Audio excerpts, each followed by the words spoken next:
Hey folks, Quilly18 here, and welcome to some more Let's Play Microsoft Flight Simulator 2020. This is still on the press preview edition, so standard disclaimers, things may be broken, things may change between now and release. In this episode, I really want to focus on getting a plane sort of from cold and dark, set up everything, and going through the checklist system. And what I particularly want to do is I want to do a flight in the Scottish lands. I want to do a short one. I'm going to make a flight from Prestwick International Airport right over here, set as departure, and we're going to fly to just this little airport in Campbelltown. I'm not sure what the local accent was pronounced it as. We're going to set that. This is a tiny airport, just traffic radio, no control tower, I think, if I recall correctly. Single strip, very, very tiny. Prestwick, well, Prestwick isn't all that big either. I mean, international airport. These days, I think it might fly out to the Irish lands, and that might be about it these days. I'm not sure. I'm going to switch planes. I want to showcase. I really like this plane quite a lot. It caught my attention when I was scrolling through the Diamond Aircraft DA62, which I don't think I'm familiar with from any other flight sim. It looked great in here with the blue, and it turns out it's really wonderful once you get in there as well. So I'm going to do a flight. I am going to, even though this is a tiny short flight, I'm actually going to request to do low altitude airways, so we can actually take a look at some of the departure procedures. Now, I found, as far as I can tell, I can't find another place where there's a mistake like this. But it so happens for this airport, for this departure, two of the departures, Daunt and I think Sumil? Nope. One of the others. Oh, Luco. Yeah, there we go. The ones that both leave in the northwest and both go through the waypoint Petra. It's totally Petra, it's not Papa. Petra Kilo Whiskey over here. There's a bit of a mess. I think there's some sort of weird confusion between the standard instrument departure and the and just crossing waypoints, because as you take off, you pass through this and then it tells you, okay, now turn around and go back to it. So that's a little bit bizarre, and hopefully it's something going to be fixed by release, but we can fix it here by simply removing this waypoint from the list they made up, because the standard instrument departure is still going to have us take off this way. Also, why is it Petra Kilo Whiskey? Because I would have thought if it was for Prestwick, a reference to Prestwick, wouldn't it be Pay WK? Unless Prestwick is actually pronounced Prekwis or something that I don't realize. But so I don't know. Maybe the initials were for something else. But yeah, Petra Kilo Whiskey 4 is going to be one of the points. I think it's this one over here, and at least that one works properly. So I'm not sure what the deal is with that one. Maybe it's confusing because it's such a short flight. Maybe it has something to do with climb profiles. I'm not sure. But just a little something to keep an eye on. Anyway, we're going to go, and I have no idea what the real world weather is over there. But we are going to fail to load the screen. Wow. What is happening? Okay, I do want to start on the gate. Let's check the weather once we get into the game. So I want to start at some arbitrary gate I just selected over here, because that will start our plane cold and dark, and we can go through the entire process of doing the checklist and the ATC and things. There was just an update to the game. I'm worried that maybe my update didn't update properly. We'll see if the weather screen is correctly functional once we get in here. Fingers crossed, you guys. This is the airport I was talking about in the last video, where I did do the loading time test comparing to X-Plane 11. It is marginally longer here, but I would expect that, considering there's considerably more content. In fact, I'm surprised that the load times aren't 10 times longer. But they're only about 10 seconds more, I think, than what I was getting X-Plane 11. I'm loading this on an SSD. Technically, it is an M2 SSD. The game itself doesn't seem to be that hard drive heavy once you're starting. This initial load is about it. Otherwise, it seems to load very, very, very smoothly for me. I am recording this in 60 FPS, sorry, today, 60p, yeah. Very few pixels, no, 60 FPS. And what I've done, I've changed my recording settings. I was using an encoder that used my video card, so now I'm just using a CPU encoder here, and I think there's going to be less conflict, because I think Flight Simulator wants to use as much of your GPU as it possibly can. Ooh, it's a little cloudy, a little foggy, maybe. That's what it's saying right now. Okay, now that we're in here, yes, I know our equipment isn't currently on. There we go. There's our weather. Go to live time and live weather as well. Oh, it's actually a lovely day. We'll be able to check the ATIS once we get in here. Oh, it's a lovely day. This is very un-Scottish. Okay, that's not true, actually. There's lots of beautiful days in Scotland. It's one of the things where, in this area of Scotland, it's like, it feels like it rains every day, but it's not all day, you know? All right, we can close this. We can pop inside, and yeah, we'll do some little checklisting over here. So the first couple of checklists. So we've got the pre-flight and the before engine start list. I'm just going to go and get my co-pilot, Mr. Pause button, to take care of that for me. Let's say autocomplete page. This is not terribly interesting, this one over here. We'll just scroll through this. Chugga, chugga, chugga. I'll check the indication. Oh, this might be someone I have to do myself. Like, do you have enough gasoline? Oh, there we go. No, you could go through it. Excellent. Maybe it just pauses long enough for you to verify, but I know we're okay. All right, so that's that. And then I think the before engine, yeah, I'm going to just autocomplete this one as well.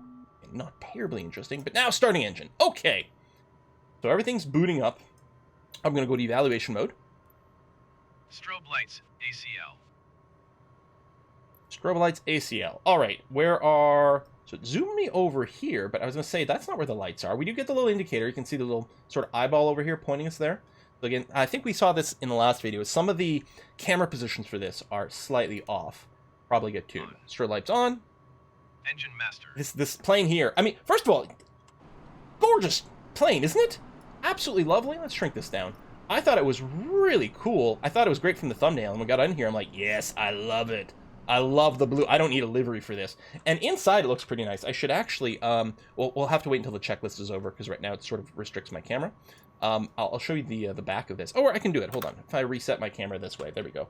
Look at this plane. Look how comfy this looks. Lots of interactable bits as well. So, you know, set the floodlight, that floodlight over there.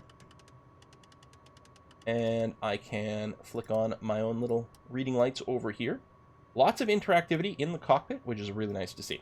Okay, engine master, right. So, engine master switch, which is this one over here. We flick that on. And then check engine glow. That is there, and I think it will go away in a moment. Engine glow on. There it goes. There it goes off. Excellent. And then we can start the engine. So, if I just reset my view again so we can see the prop, just hold this down. Just a second, basically. Well, not even a second. A quarter second is enough to get the action. And then if we go over here, we can see the RPM going up. That's looking good. Starter, yep, went away. Oil pressure. No warnings. Pressure's in the green, in fact, right over here. Idle RPM. 710 plus or minus 30 RPM. That's definitely within that range. Opposite engine start. Yep. Do this. Actually, if we look over here, you watch the RPMs and you watch the load. It'll go up for a sec here. Go. Get a little bit of motion. You're good. Engines are good. After engines checklist. Avionic master. On. Power levers. Well, the engine is definitely not warm yet, so we'll keep it below 50%. And we don't really need anything. I think I can keep it at full idle. That's going to be okay. I don't know if it's going to prompt me. I mean, oh, I am going to have to tick this, because it doesn't, it can't auto-tick it, because it doesn't know what we want here. So, all right, tick that. Electrical equipment. May as well have our pitot heat on, right? Sure. Yeah, you know what? I'll put on the taxi lights now. That's going to be good enough. I wonder if it's just going to time out and go. I say autocomplete. What are you going to do? On as required. Oh, there you go. You're putting on the position lights. My bad. I forgot. I put the wrong light on. Okay, flight instruments and avionics. So we're going to set a few things. Our departure here. Actually, let's me move back over here. I think we're going to go and set our heading and make sure this is set to 304. That is going to be our runway heading upon departure. So we'll just get this set up. We'll set a target altitude. We'll see what the ATC says. They might clear us to 4,000. 4,000 the minimum for one of the waypoints over here. And 6,000 one of the earlier maximums as well. So it'll probably give us a number somewhere in there. I'll just dial in the 4,000 over there. We'll fiddle with a few more. I'll call that good enough. There is a radio I could tune into where we're going, but we're not going to do that, right? Set as required. Strobe lights. They are on. Check on. Position lights landing and taxi lights. All right, put the taxi lights on now. Trim. Neutral takeoff. Excellent. Set to T/O position manually. Okay, so the next step is simply taxiing, which should be pretty fine. So let's talk to the ATC over here. We've got a flight plan that we have pre-assembled from the main menu. So we're gonna tune in. Well, actually, let's check the ATIS first. Prestwick Airport information Yankee 1800 Zulu 1285 at 29er. Visibility. Tree. Sky condition. Few clouds at 1,100 feet. Few clouds at 4,700 feet. Few clouds at 11,700 feet. Temperature. 9er. Dew point. 10. Altimeter 2. Runway 30. 9er 5. ILS runway Alright, 30. let's just tune ground now.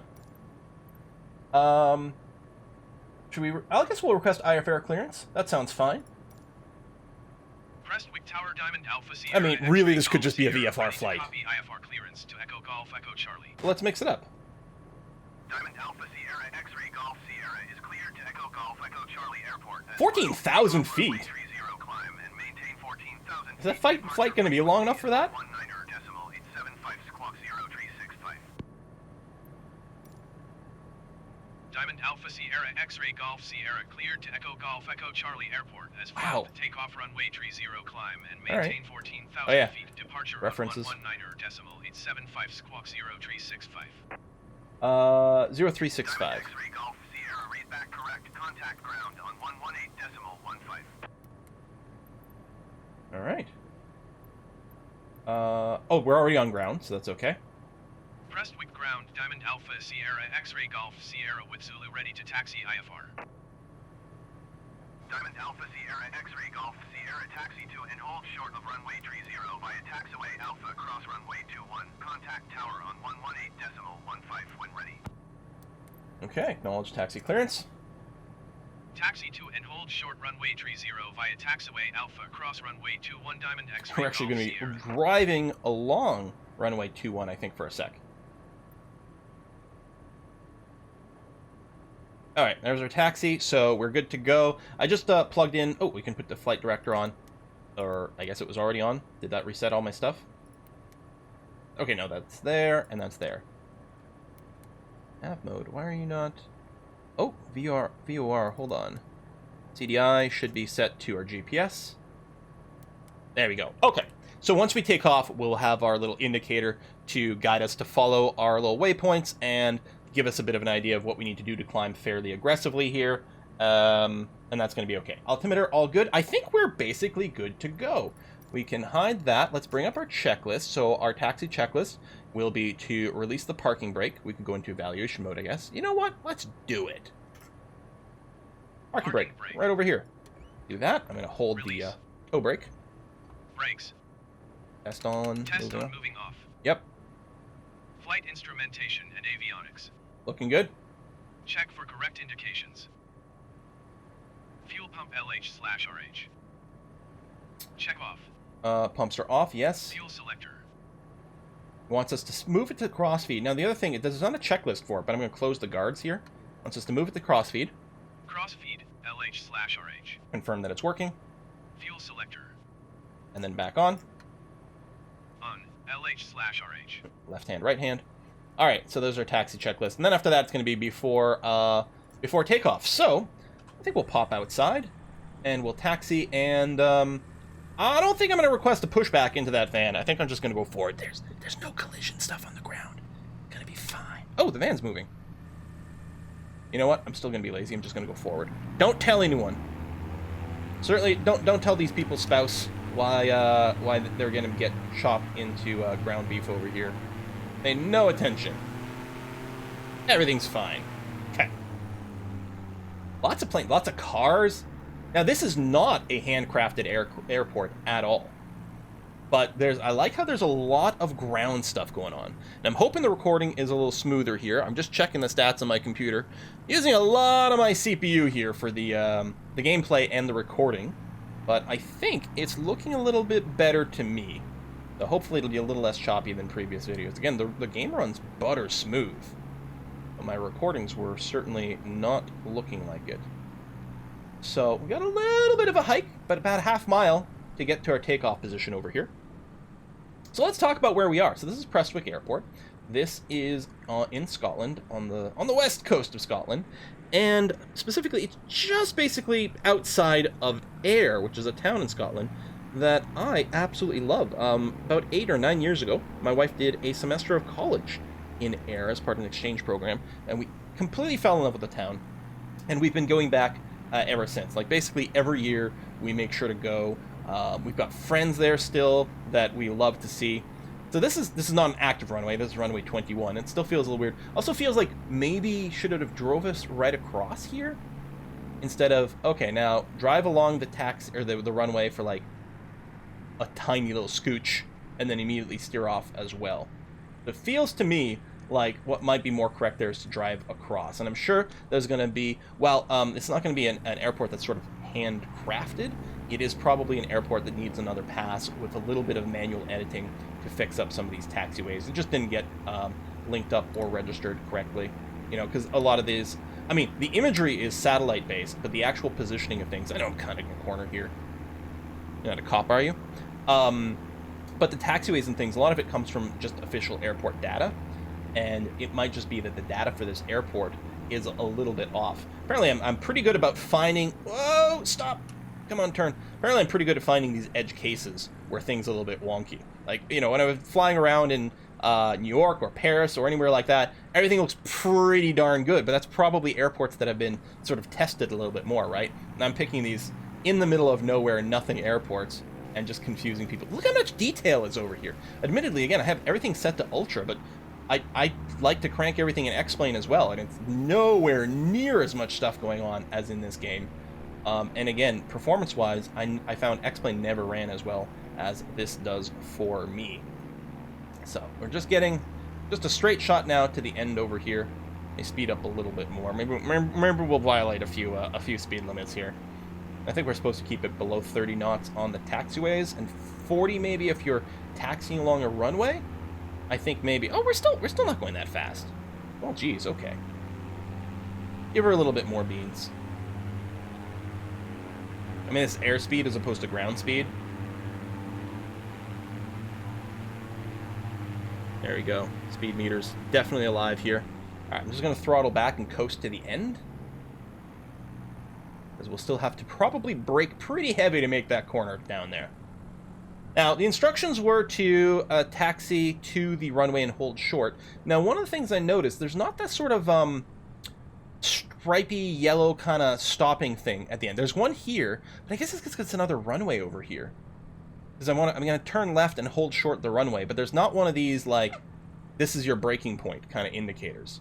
And probably because it's a crossing of two runways, but I'm sort of going to pretend there is. I don't know what the proper kind of taxiing procedure there is in this particular case, but I'll because this taxi line has me going all the way and basically getting in position, you know, come here and then I can turn around and face the other way. But I'm going to stop here rather, first of all, because the U-turn in general feels kind of awkward, and secondly, it feels like probably hold short of the runway feels more like ear to me. Let's see if it how the ATC responds to me doing this. I'll put on the parking brake, which I think is... No, that's not the parking brake. Oh, right, it was over here. Yeah, I can just request takeoff clearance now. Prestwick Tower Diamond Alpha Sierra X-Ray Golf Sierra at runway 30 ready for takeoff IFR to Echo Golf Echo Charlie. Diamond Alpha Sierra X-Ray Golf Sierra Ready cleared for takeoff. runway 30. Thank you very much. Cleared for takeoff runway 30 Diamond Alpha Sierra X-Ray Golf Sierra. All right, sir, and the standard instrument departure here is to fly straight on a 304 until we... I really need to get a hotkey for my parking brake. I think there is one by default, but I don't know what it is. On a 304 heading, which is why I did plug in the 304 on my heading bug, although our sort of GPS course indicator will more or less do that for us as well, until we pass over Petra Kilo Whiskey 01, then make a left turn with a heading of 225.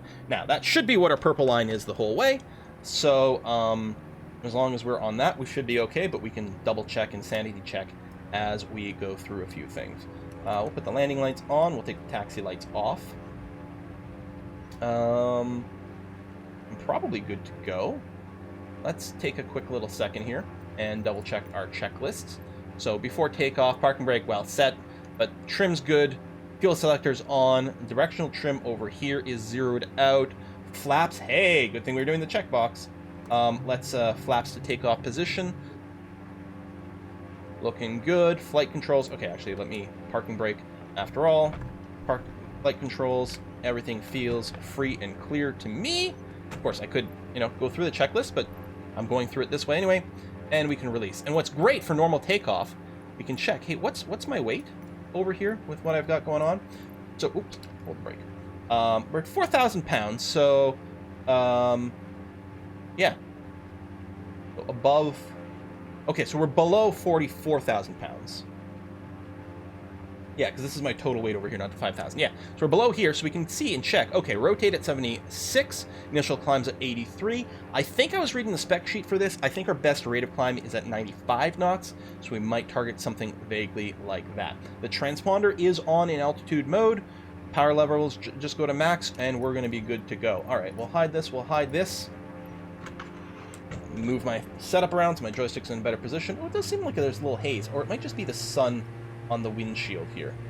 God, just lucked out into some randomly just gorgeous day here in the Scottish lands. Really nice. The runway orientation, I think, is actually about a 306 at this point, which is kind of weird because sort of runway heading and the instruction listed is a 304. But when you start on the runway, oh my God, we're already at the rotation point? Holy cow. When you start on the runway, it actually lines you up at a 306. All right, positive right, gear up, and 10 degrees, but I'm now pitching up to try to maintain sort of a 95 knots over here. There we go, we're thereabouts. I'm going to do, at this point, I'm going to level out slightly. Diamond X-ray Golf Sierra contact And bring up my flaps. on 119.875. Okay, Scottish Center. 119.875 for Diamond X-ray Golf Sierra. Scottish Center Diamond Alpha Sierra X-ray increasing. Golf Sierra is climbing through 900 feet for 14,000 feet. Diamond Alpha Sierra X-ray Golf Sierra Scottish Center. All right. Continue as planned. I think I can probably just go and autopilot on. Diamond X-ray Oops. Golf Sierra contact Prestwick approach on 129.45. Oh, okay. 129.45 for Diamond X-ray Golf Sierra. Yeah, because I was going to say, we're not that far away from where we're going. That beeping is just the OMI indicators over here. Prestwick approach Diamond Alpha Sierra X-ray Golf. Are we climbing to Sierra 14,000? 1,900. Hey, there we go. There's our left turn, so 14,000 we should be going on to a 225.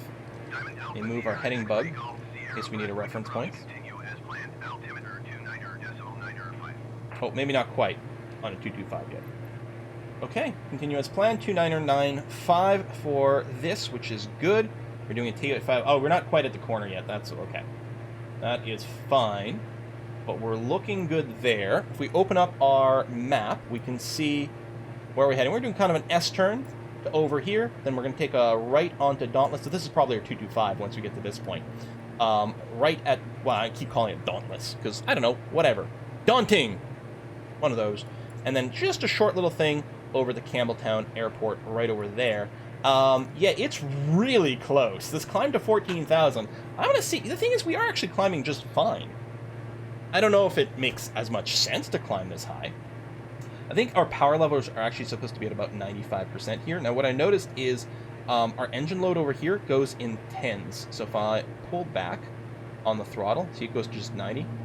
So what I'm going to do is I'm going to raise it until it just becomes 100 and assume it's sort of rounding up there. So we're probably at a 95, 96%. We go to the external view. We can actually get the exact number over here. See 96%, which sounds fine.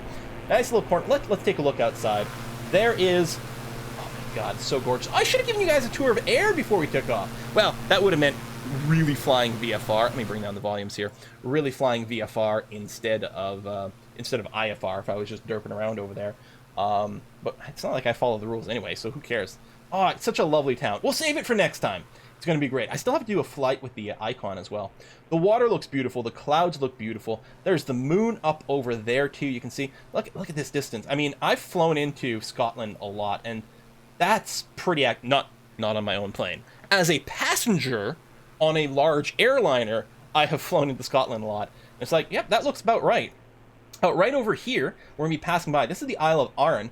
We're going to be making a right corner somewhere sort of over here. and we're going to be cutting just the southern end. I don't think we'll technically be overland, but we'll be pretty close. Isle of Arran over here is lovely. You can see it on, it's going to be a clear-ish day, like not too hazy. You can see it from there. In fact, if it's super clear, I think you can actually maybe see a little speck of Ireland. I can't remember the distances. Maybe it is just over the horizon. I can't remember exactly. But yeah, the Isle of Arran over here, Arran, Arran, regional accents may vary, is known as Scotland in miniature. It's really, really gorgeous. I'm telling you that I've never actually been there myself, even though I've been here about 15 times. I've never been here. Ferry's kind of a pain to get to. You gotta like take like 2 buses basically to get to a ferry and then go across, and never managed to coordinate it properly, unfortunately. We seem to be on schedule. I'm not actually looking at my my instruments, but we seem to be okay with everything. We're not quite hitting 2,000 feet per minute, which is what I did plug into the autopilot, but it is actually having a hard time maybe climbing quite that aggressively. But that's okay. Yeah, it's known as Scotland in miniature because it actually, the layout kind of makes sense. And on the north side of the island, there's even a bunch of mountains and stuff. It's very much the Highlands. They have a big, like lots of kind of artisanal food kind of culture and businesses. They've got their own distillery, Arran Whiskey, which is delicious. And as we pass over, you're going to see a lot of farmland. I think there's quite a lot of ranching, cows and sheep and that sort of thing, as well as quite a few dairies. I know for a fact the cheese, some of the Arran cheese companies, really, really, really delicious. This little island here, I believe it's called Holy Island. I like how this little puff of cloud, I think it's on it. It might be another puff of cloud that's closer up, but it is fairly realistic for clouds to form right on top of mountains. And this system is supposed to have extremely accurate weather and air formation. I'm not a meteorologist, so I can't, point out every little thing in here, but looks pretty good to me as a layperson. Yeah, I don't think that cloud's on top of that. I think it's much higher and much closer to me. But this, I think, is Holy Island. I think there's a monastery on there. There's fairly strict rules about, who can come and visit and what you can bring. I don't think there's any roads. I don't think there's any cell phone towers or anything like that. Like, it's a very sort of, monastic kind of experience. I was going to say, I'm betting we're coming up on our right turn over here, and indeed, we are. Oh.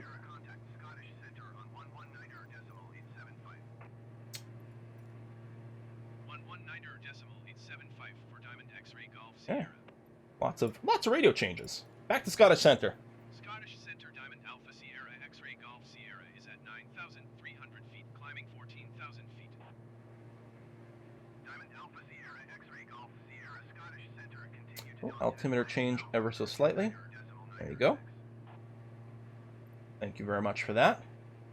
That's one of the things I like. When you're using the real weather like this, the altimeter will really change as the real weather updates and as you move to slightly different locations. Now, is it interesting that we're still on an altimeter reading over here? Because I thought the transition altitude in most of Europe, whether or not the UK is part of Europe anymore, I don't know, but, well, they're not part of the Union, but anyway. I thought a lot of times the transition altitude is 5,000 feet, so I would have thought we'd be back on 29 or 9 or 2. But I don't know, maybe it has to do with the type of flight we're on or the distance. Maybe because we're never actually clearing to a flight level. That might be part of it, right? If for whatever reason it was more like flight level 14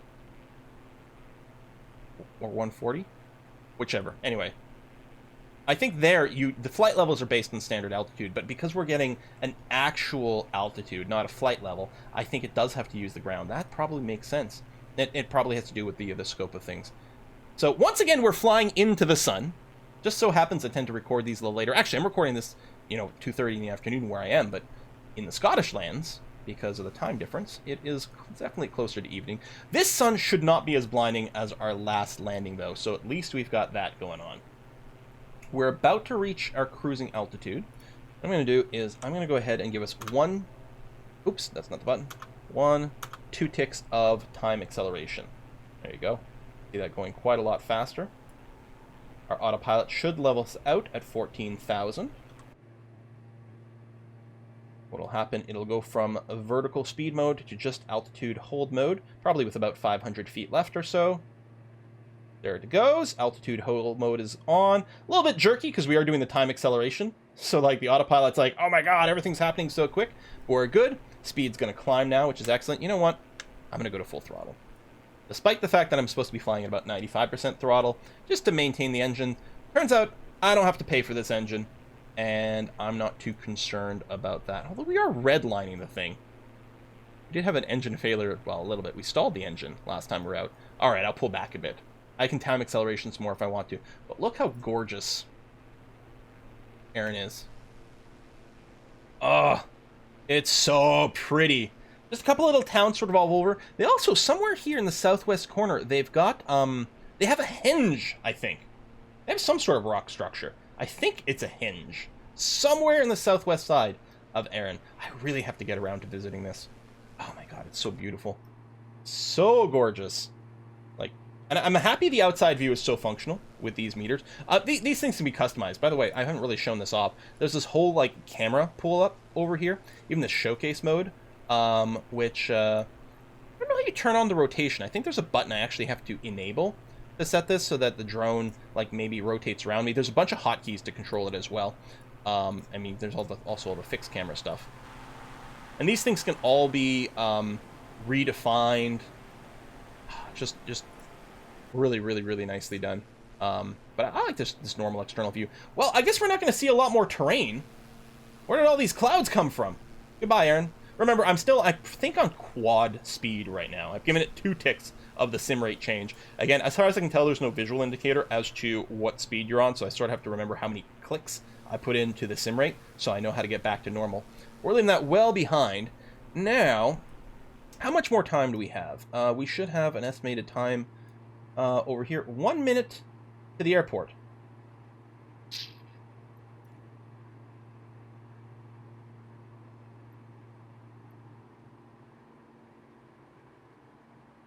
Did it abandon us at some point?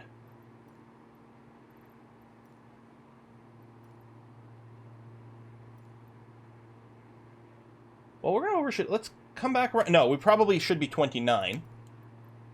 I mean, we can enter the pattern. Okay, let's slow things down. I guess we're just on VFR here. We don't have to announce ourselves yet because we've got a ways to go. All right, we're going to begin a descent. So I'm going to drop the altitude down to 2,000, and we are going to descend. Vertical speed mode. We're going to descend at probably 2,000 feet per minute. Man, that's going to be 5 minutes for a freaking descent. I wonder if we can probably go more than this. Let me pull the throttle back all the way. I could do it without the autopilot as well.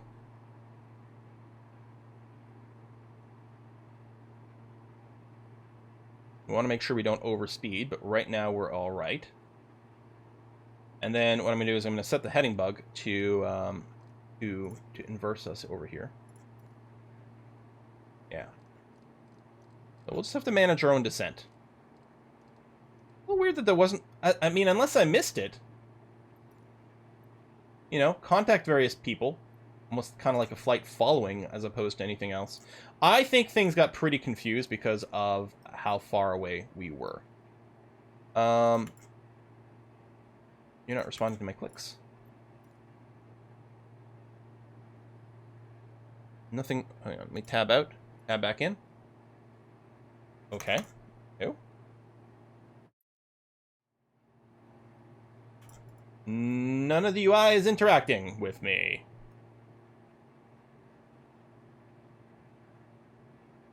Did it get confused when I changed speed? No, we were still punching in some things at that point. Tab out, tab in. No. Let me click one of these.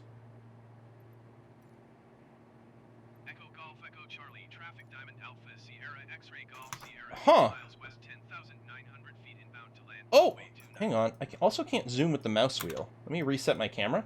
No. Something is definitely off. Aww. Well, I guess that's going to be the end of the video. I've not had this happen before. For some reason... Did I hit a weird key? Am I in some sort of weird mode? Is this a leftover from the camera messing around? No, that doesn't make any sense. If I pop out over here... No, I can't zoom here either. Why? Yeah, I mean, that's not it. Okay, S key works. Like, keyboard controls are definitely working. Can't even turn off the autopilot. Okay, the throttle is working. Oh no, is one of my Alt Control keys locked? I got nothing. I'm gonna have to end the video here. Well, again, this is a pre-release version of the game, so there's definitely some things that are busted. No, see, all my joystick controls are okay.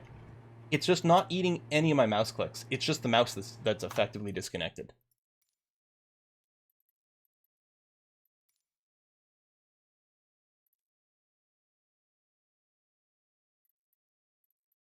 Line save. I didn't make any changes. Yeah, it's just other than left click moving the view around, no zoom, no left mouse clicks.